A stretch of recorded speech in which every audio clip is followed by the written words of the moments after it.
Hey loves, it's Brianna. Welcome back to my channel. Make sure you click that red subscribe button if you are new. Today I'm going to be giving you a Harry Potter decor tour along with 3 Harry Potter drink recipes in case you're having a Harry Potter party or just want a cool Harry Potter cocktail if you're having a movie marathon or something like that.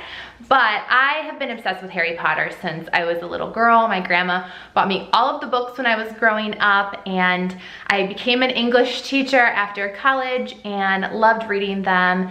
And then the movies, my sister and I used to dress up and we would go to all the movie premieres. I think we actually even skipped school a couple of times to go to the Harry Potter movie premieres. But I always thought that when I got older, I thought it would be so fun to decorate a room in the house during Halloween time, Harry Potter style. So I have begun to do that. I definitely want to add on to this room. I'm really excited to kind of show you though what I'm getting started with, but let me know if you have any ideas in the comments of other kind of Harry Potter decor or anything on Pinterest that you've seen that would be really cool. Let me know that too, because I'm assuming people are probably clicking into this because they want some Harry Potter decorating inspiration, and your comments could be helpful to them too. But I will show you all of my decorations that I've put up so far this year, and then I will show you how to make the 3 Harry Potter cocktails. So I'm showing you how to make butterbeer, I'm showing you how to make pumpkin juice, and a Wingardium leviosa mimosa.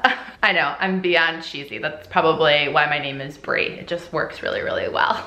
But okay, let's get started on this tour. All right, so since we are in my dining room, the table just reminded me so much of the Great Hall, and I got these white candles because I know in the books and the movie they float from the ceiling in the Great Hall, but I just thought they really helped pull together a Great Hall sort of a vibe here.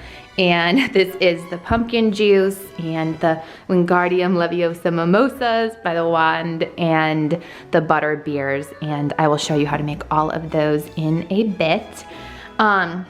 But because of those Great Hall vibes, I just thought it made so much sense to get the house flags and hang them from the wall in here, since they overlook the table when you're sitting here. But I found these on Amazon. They're made of felt actually, and they're super soft, and the designs themselves are painted on really thick, so I feel like they look really cool. So Slytherin, Gryffindor, Ravenclaw, Hufflepuff.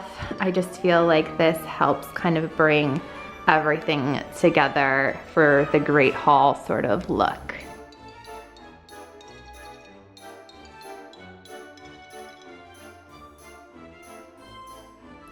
And I feel like I always loved Professor McGonagall, and I saw this hat and it just reminded me so much of her, so I put it on a little pumpkin just to be kind of cute. But I was thinking eventually on this table, I just didn't have the time to do it this year, of putting the Goblet of Fire and making that sort of the platform in the Great Hall where the Goblet of Fire was. So maybe next year I can get crafty and do that. So on this buffet table, I know I have some family photos, but I kind of put all of my different Harry Potter collector's items out here. So this is my Harry Potter chest with all of the books, and I just thought it was really cute to have a cauldron for potions, and the cat and the pumpkin and a broomstick.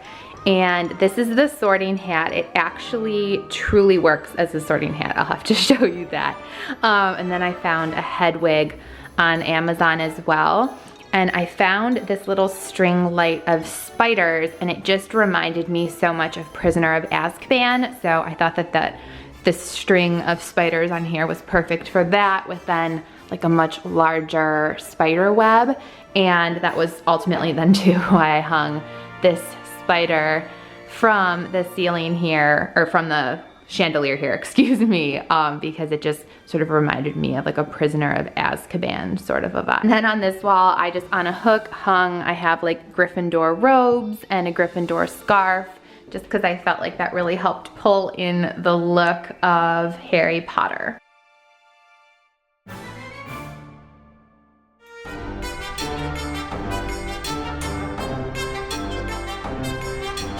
So the first drink I'm making is butterbeer. This version is non-alcoholic, but I think you could totally add rum to this or even a butterscotch liqueur if you wanted to make it alcoholic, but I told Landon that he would get to try this one. So first you start with a scoop of vanilla ice cream, and then you can use cream soda, or they do make a Flying Cauldron butterscotch ale, so that way you just have to buy less ingredients, because if you use cream soda, you need butterscotch syrup, but this kind of already has that butterscotch flavor in it.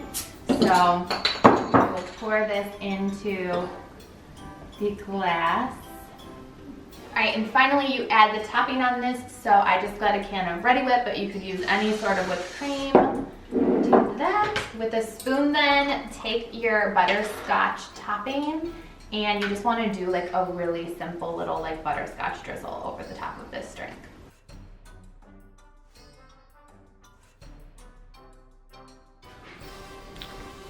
There's definitely stuff on my lip. That tastes amazing though. It's like whipped cream, I think, all over me. That is so good. Holy cow. Okay, so next we're gonna be making Wingardium leviosa mimosas. That's my little rhyme there. But these are gonna be like a caramel apple mimosa. So really fun for fall, but just extremely tasty as well. With my citrus, I just got the rim wet so that I can dip it in some of the cane sugar for on the rim. Then I'm going to take this classic caramel syrup and just do like a tiny little bit. You do not want to overdo this because it actually is very, very strong. Next I'm going... Presley's in here helping me. Next, I'm going to be adding in the cider. I prefer the clear cider because I think when you get a cider that's cloudier, it looks less pretty, but it still tastes just as good. So whatever cider you have on hand, and this truly then depends how strong you want your mimosa. But I'm going to add probably like a third of the way up with the apple cider. Mama. Cheers, Mama. And cheers, because this is the Wingardium leviosa mimosa. I debated, you could also call this like a golden snitch if you wanted, because it is golden flavored, but again, make sure you buy that clear cider so you get the true gold effect. Pumpkin juice. Say pumpkin juice? Yeah. Good job. Right. We're gonna be making pumpkin juice. You get to go play while Mommy makes it. You can help. You want to hold a straw? Yeah. Okay, you hold a straw while I make it. Again, we're going to rim this using an orange, but I've got my pumpkin pie spice, so that's what kind of gives this a nice little pumpkin, very like spicy, seasonal sort of taste. And I also think that like when glasses are rims, it just always makes it look like super festive. But I found some pumpkin spice. This is non-alcoholic, but it is like a sparkling cider that's pumpkin spice. I think this would be great though with any other kind of sparkling cider, or you could make this with champagne as well. But this is why I can kind of call it pumpkin juice, because it is pumpkin flavored. It's kind of like a fun non-alcoholic twist on mimosas for kids that might be at a Harry Potter party. But I'm just going to fill this up about halfway with that. But next I'm going to use some orange juice and just fill the rest of this all the way up. Now if you wanted to make this a little bit more adult friendly, you could definitely add rum to this. I think it would be really, really good tasting with the orange juice and the cider. And I'm just going to add in a straw and an orange garnish on the side. And now you've got a fun little pumpkin juice cocktail for your Harry Potter party.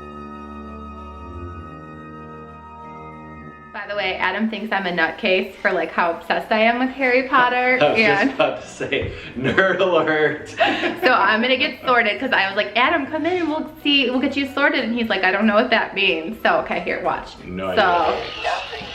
It's gonna tell me which house I belong in, like the flags on the wall. Dear God. Not Slytherin, not Slytherin. So you can be one of those four. Okay.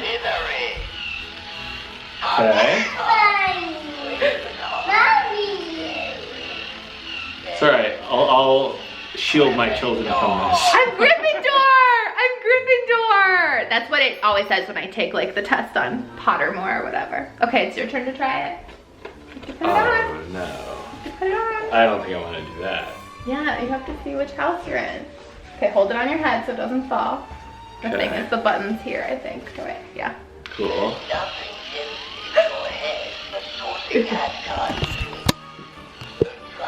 I've never wanted to disappear more than I do right now. You're probably gonna be a Slytherin. Actually, you're probably a Hufflepuff. Hope I do whichever one tries to end. Comment what you think Adam is. Whatever ends Harry Potter. You're not Voldemort.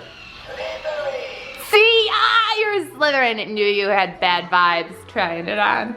Does that mean that I kill Harry Potter? Well, that's the house that Lord Voldemort was in, so. Alright, so It's kind of the like dirty wizards at are in least that of one. the lamest things ever, I was the least lamest. Oh my The god. least lame. Alright, I think my hair is like still messed up from the sorting hat, but I hope you guys enjoyed this Harry Potter decor tour. I know so many subscribers requested this video when I mentioned if you wanted me to do it or not, and I hope it gave you some Harry Potter decoration inspiration if you're planning a Harry Potter party, and hope you enjoyed those Harry Potter cocktails as well. I'm definitely going to grab one and we're going to continue our Harry Potter movie marathon, but make sure you subscribe and I can't wait to see you in my next video. Cheers! We're gonna put it on you and see what house. Hold it on your head, okay?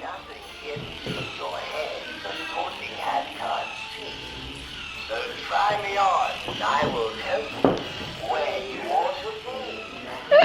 Ravenclaw. That's my house. I think it says all of them before it tells you.